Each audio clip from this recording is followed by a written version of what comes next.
आज हम लेके आए हैं 7th लेक्चर अपने 5000 क्वेश्चन सीरीज़ का 7th लेक्चर, जिसमें हम सेम एज 20 क्वेश्चन ईच लेके चलते हैं हर लेक्चर में। तो इसमें सेम हम लेके आए हैं। तो स्टार्ट करते हैं अपने फर्स्ट क्वेश्चन से। Total internal reflection of light is possible when light इंटर्स from which thing. ठीक है। तो इसका आंसर क्या है? इसका आंसर है जब लाइट इंटर करती है, मतलब टोटल इंटरनल जो रिफ्लेक्शन है वो कब एग्जिस्ट करता है, कब एग्जिस्ट करता है जब लाइट कहाँ से, किस चीज़ से एंटर करती है। तो जब लाइट वाटर टू एयर, ठीक है, वाटर टू एयर आती है तो इंटरनल रिफ्लेक्शन होता है। देखिए, टोटल इंटरनल रिफ्लेक्शन को और चीज़ भी, इसके डिफिनेशन और भी हैं। जैसे एक डिफिनेशन ये है कि the total internal reflection of a wave, अगर वेव की बात कर रहा हूँ, of a wave incident at a sufficient oblique angle on the interference between two media. एक तो ये, दूसरा है it is an optical phenomena in which surface of a fish tank और a plate when viewed from below the water level it reflect the underwater scene like a mirror। ठीक है, तो total internal reflection का ये दो theory और भी हैं जिनको आप मेंशन कर सकते हैं। वो वेव फॉर्म में भी पूछ सकता है, जैसे यहाँ पे इन्होंने लाइट फॉर्म में पूछा है, और जिसे मैंने कि मिरर वाला बताया कि मिरर फॉर्म में भी ये एग्जिस्ट करता है। अब नेक्स्ट क्वेश्चन है, the book worshipping false god is written by which person। ठीक है, तो worshipping false god is written by which person, उनका नाम है अरुण शौरी। अरुण शौरी लिखी है worshipping false god. Next question पे आते हैं, third question. When was the rolling plane design. Rolling plane कब डिज़ाइन हुआ था? When was the rolling plan design. Rolling plan design हुआ था 1978 टू 1883, मतलब 1978 टू 1983 के बीच में जो रोलिंग प्लान है वो डिज़ाइन किया गया था। नेक्स्ट क्वेश्चन आता है, fourth question, which is the global diversity hotspot in India.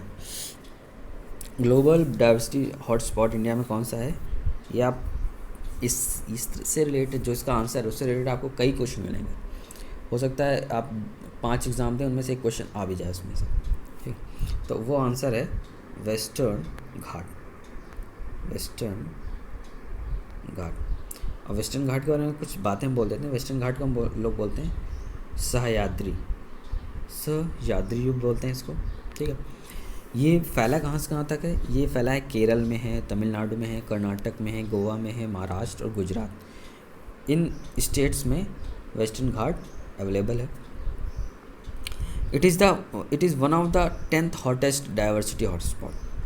तो दुनिया के 10 हॉटेस्ट, मतलब एकदम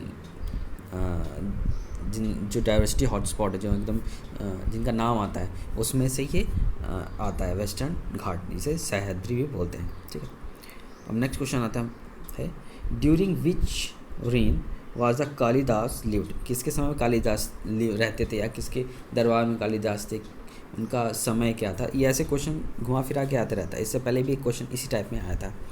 तो वो किसके समय थे? कालिदास किसके समय थे? कालिदास थे चंद्रगुप्त II के समय थे। चंद्रगुप्त सेकंड के समय में कालिदास थे।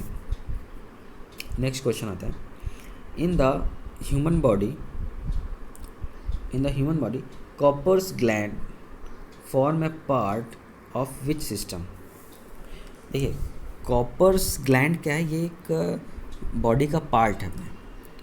ठीक है, ये पार्ट है जो अगर मेन की बात किया जाए तो मेन का रिप्रोडक्टिव सिस्टम, और अगर फीमेल की बात किया जाए, अगर मेल की बात किया तो ये मेल का रिप्रोडक्टिव सिस्टम के पास में होता है, उसमें उसकी हेल्प करता है। और अगर फीमेल की बात करें तो फीमेल में कॉपर्स ग्लैंड नाम से नहीं, उसमें होता है बार्थोलिन ग्लैंड, ठीक है, ये मेंशन होता है। तो ये मत याद रखिएगा कि सिर्फ रिप्रोडक्टिव सिस्टम से होता है। मेन में कॉपर्स ग्लैंड होता है और फीमेल में बार्थोलिन ग्लैंड्स नाम से होता है, ठीक है, होता है। ये एक तरह का हेल्पिंग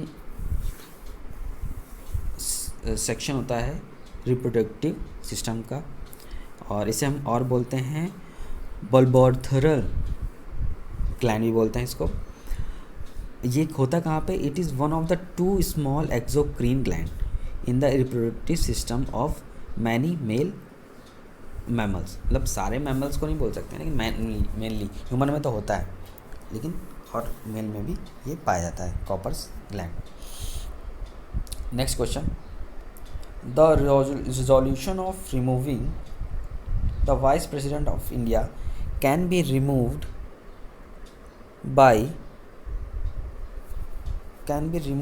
इन विच सभा, ठीक है, इन विच सभा रिजोल्यूशन, मतलब वाइस प्रेसिडेंट को किस सभा, मतलब राज्यसभा लोकसभा किस में निकाला जा सकता है? तो आंसर है राज्यसभा। राज्यसभा में जो इनका रिमूव करने का रिजोल्यूशन है वो पास किया जा सकता है।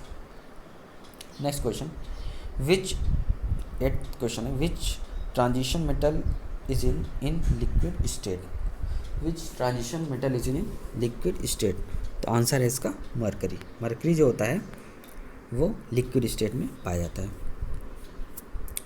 Next question, which type of forest exhibit highest biodiversity? देखिए, हाईएस्ट बायोडाइवर्सिटी कहाँ पाई जाएगी?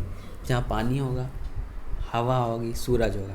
तो सबसे ज़्यादा पानी नहीं कहाँ पाया जाता है? जो ट्रॉपिकल रेन फॉरेस्ट है या ट्रॉपिकल एवरग्रीन फॉरेस्ट है। तो इसका आंसर क्या होगा? इसका आंसर होगा ट्रॉपिकल रेन फॉरेस्ट। देखिए, tropical rain forest, tropical evergreen forest, ठीक है, डिसीडियस फॉरेस्ट, तो इनके बारे में आप हमारे लेक्चर ज्योग्राफी का उसमें आप पढ़िए, आप उसको सुनिए, आपको इसके बारे में पता चल जाएगा कि ट्रॉपिकल एवरग्रीन किसको बोलते हैं, रेन फॉरेस्ट किसको बोलते हैं, दोनों सेम ही हैं। ट्रॉपिकल डिसीडियस फॉरेस्ट किसे बोलते हैं, टेम्परेट डिसीडियस फॉरेस्ट किसे बोलते हैं, टेम्परेट एवरग्रीन फॉरेस्ट किसे बोलते हैं, कहाँ कहाँ है, तो आप वहाँ से आप ये देख सकते हैं। तो इसका आंसर है ट्रॉपिकल रेन फॉरेस्ट या tropical evergreen forest. Next question, which Rashtrakuta ruler establish a victory pillar in Rameshwaram? Which जो राष्ट्रकूट रूलर, ठीक है, राष्ट्रकूट रूलर के बारे में आप पढ़े होंगे काफ़ी चीज़ें, इनके बारे में बता देता हूँ। जैसे इनका जो समय था वो 6th to 10th सेंचुरी समय था। इनके राज्य में जो मेन लैंग्वेज बोली जाती थी वो कन्नड़ और संस्कृत थी। इनमें मेन रिलीजन था हिंदू, बुद्ध और जैन, ये 3 धर्म के मेनली लोग रहते थे। इनका कैपिटल था मणिखेता, इनका कैपिटल मणिखेता था। अब इसके अलावा एक चीज़ और, जो आपका गुफाएं हैं वो भी राष्ट्रकूट डायनेस्टी ने ही बनाई थी। अब आते हैं, इसका आंसर है राजा जो इनके किंग थे, किंग कृष्णा III ने रामेश्वरम में विक्ट्री पिलर इस्टेब्लिश किया था। अब नेक्स्ट क्वेश्चन है, who directed the TV serial tandoori night? Who directed the TV serial tandoori night? इस तरह भी क्वेश्चन आ जाते हैं, तो काफ़ी पुराना क्वेश्चन है। तंदूरी नाइट तो पता नहीं कब का आता था, लेकिन अभी भी पूछ सकता है कभी कभी। तो इसका आंसर है सईद जाफरी। सईद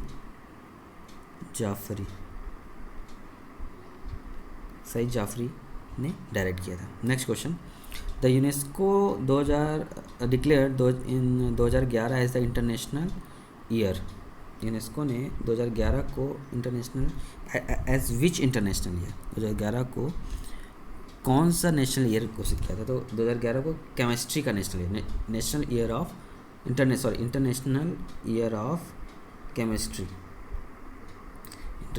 ऑफ केमिस्ट्री घोषित किया था।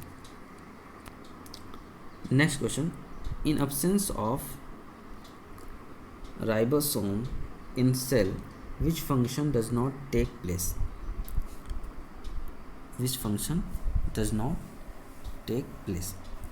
तो अगर राइबोसोम की बात किया तो राइबोसोम क्या है? Ribosome is a macromolecular machine found within the living cell that perform biological protein synthesis. ठीक है, देखिए आप इस डिफिनेशन में आपको इसका आंसर मिल जाएगा. राइबोसोम क्या है? Ribosome is a micromolecular machine.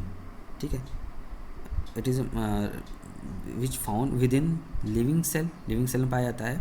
Date perform, जो परफॉर्म करता है बायोलॉजिकल प्रोटीन सिंथेसिस, मतलब बायोलॉजिकली प्रोटीन सिंथेसिस परफॉर्म करता है. तो इसका मतलब है कि अगर राइबोसोम नहीं है तो बायोलॉजिकल प्रोटीन सिंथेसिस नहीं होगा.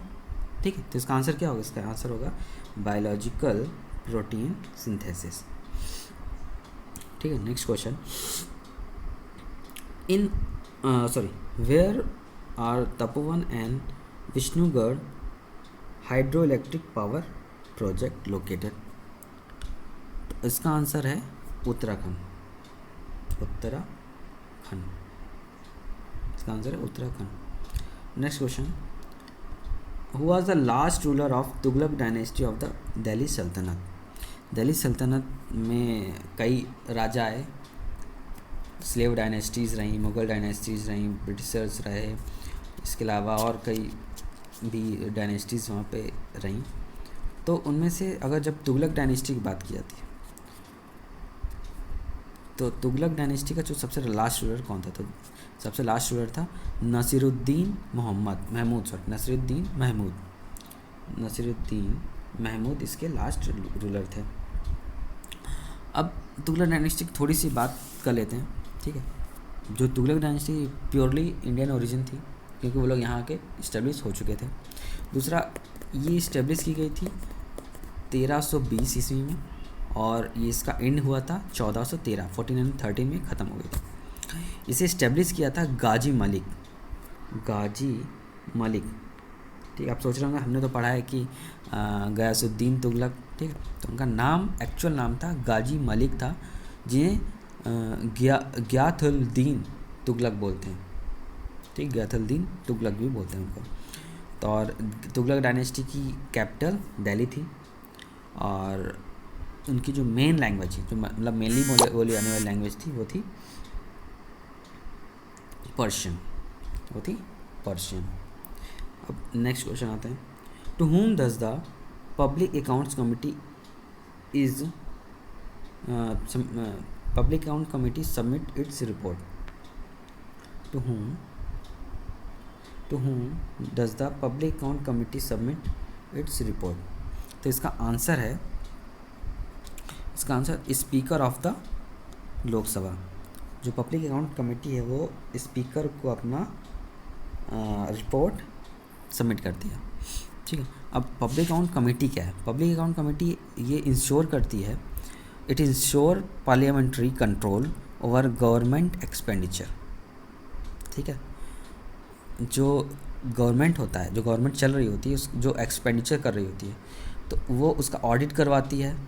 ठीक है, कि कितना उसने काम किया है, उसमें जो पैसा लगा है सही लगा है कि कुछ भी कहीं भी लगा दिया है, इसका सारा ऑडिट करती है और इंश्योर करती है कि काम सही हुआ है. तो पहला तो काम इसका ये हो गया. दूसरा काम होता है दूसरा काम क्या? दूसरा इसमें और दूसरी बात ये है कि बनती है जो मेंबर ऑफ पार्लियामेंट होते हैं, ठीक है, जो चुन के जाते हैं, उनके ही मेंबर से बनी होती है पब्लिक अकाउंट्स कमेटी. ठीक है, तो इसका आंसर तो आपको पता चल गया कि किसको सबमिट करता है, स्पीकर ऑफ लोकसभा. अब next, if a bar magnet cut lengthwise into 3 part, what will be the total number of pole? ठीक है, अगर कोई बार मैग्नेट 3 पार्ट, मतलब एक बड़ा सा मैग्नेट है, उसको 3 पार्ट में 1 2 3, मतलब एक ये है, 2 ये 3, तो इसमें कितने पोल हो जाएंगे? तो एक पोल हो जाएगा, दूसरा इसका 30, मतलब 1 2 3 4 5 6, तो टोटल पोल कितने जाएंगे? 6. Next question. Why does the issue department of RBI maintain against printing of note? ठीक है, why does the issue department of RBI maintain against printing of notes? तो ये करता है उन्होंने मिनिमम रिजर्व सिस्टम की वजह से. मिनिमम रिजर्व सिस्टम की वजह से ये ऐसा ये मेंटेन करता है। Next question, with which river is the Omkareshwar project associated. तो देखिए ये तरह के प्रोजेक्ट वाले क्वेश्चन बताते हैं कि अलकनंदा रिवर पे कौन सा प्रोजेक्ट है, या जो से उस पर प्रोजेक्ट चल रहा है वो किस उस पे है, भाखड़ा नांगल बांध किस पे है, तो ये आपको पता होना चाहिए। ओंकारेश्वर प्रोजेक्ट जो है वो रिलेटेड है नर्मदा रिवर पे, नर्मदा रिवर से रिलेटेड होता है। याद रखिएगा ओंकारेश्वर प्रोजेक्ट इंपॉर्टेंट है। नर्मदा रिवर, गंगा रिवर, महानदी, ब्रह्मपुत्र, ये इंपॉर्टेंट नदियाँ हैं, तो ये आपको इनके बारे में पता होना चाहिए। नर्मदा के बारे में और भी है कुछ चीज़ें, ठीक है, कि ये ईस्ट टू वेस्ट बहती है, और भी चीज़ें। Next question, the ruler which was not invited to join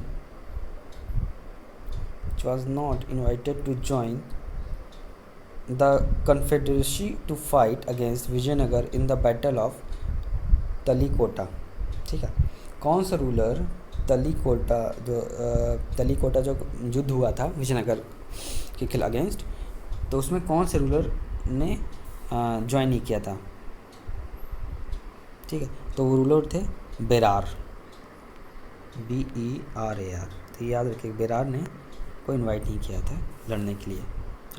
तो ये इस तरह से आपका 20 क्वेश्चन का सेशन आज ख़त्म हुआ, 7th लेक्चर। और please like, subscribe, share and comment and never miss press bell icon so you get latest notification regarding our latest videos. Okay, thank you.